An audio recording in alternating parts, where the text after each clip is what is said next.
Hola, mi nombre es Ulises Espino y hoy vamos a continuar conociendo la historia de la terapia cognitivo-conductual.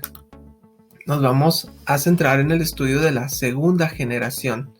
Esta segunda generación nace en la época de los 70, también con el surgimiento de la psicología cognitiva. La psicología cognitiva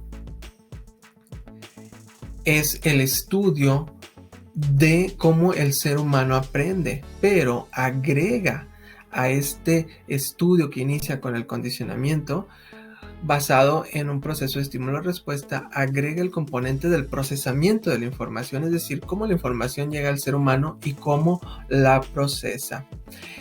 Este procesamiento se da a través de las funciones cognitivas. Las funciones cognitivas son la orientación, la atención, la capacidad de memoria, el lenguaje, las funciones ejecutivas que son para dirigir y organizar, las nocias, que es la parte de la percepción, las praxias, que se refiere a los serie de movimientos enfocados a un objetivo o una meta, y las habilidades visoespaciales. Todas estas en conjunto son también parte del proceso de aprendizaje.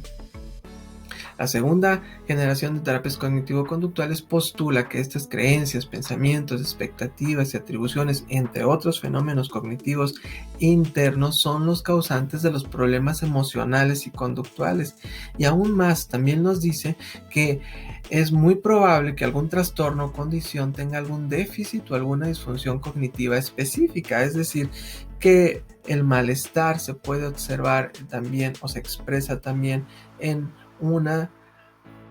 se implica en una función o en algunas funciones, como por ejemplo en el caso del trastorno obsesivo compulsivo, que se ha encontrado un déficit en la flexibilidad cognitiva, es decir, son personas que terminan siendo demasiado rígidos a nivel cognitivo.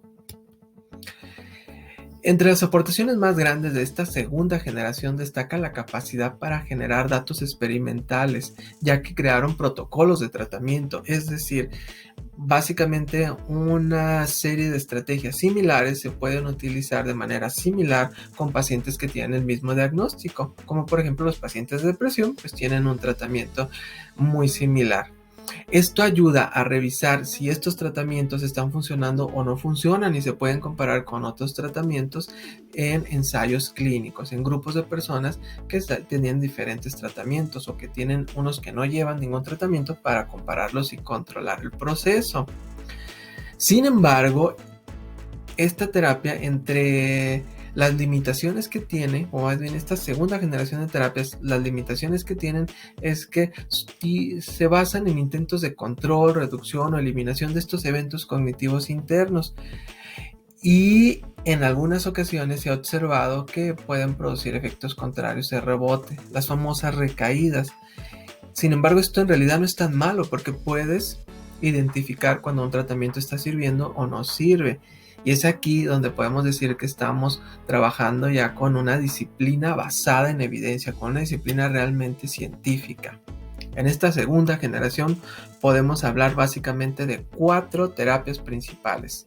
La terapia racional emotiva de Albert Ellis, que entre los fundamentos principales es un diálogo interno entre una parte que es más emocional, un procesamiento que inclusive ya se ha descubierto que tiene su base en órganos más específicos a nivel cerebral, y una parte que es más racional. Entonces, en la terapia racional emotiva, básicamente se fortalece la parte más racional para poder hacer frente a estos diálogos o discursos emocionales que pueden ser más disfuncionales.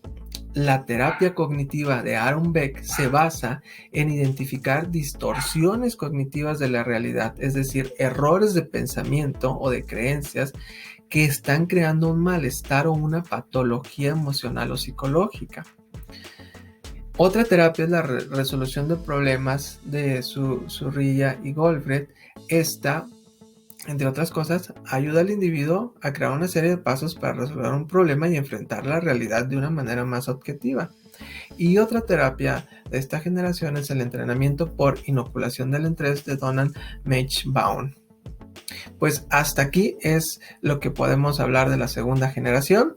Nos vemos en el siguiente video para hablar de la tercera generación.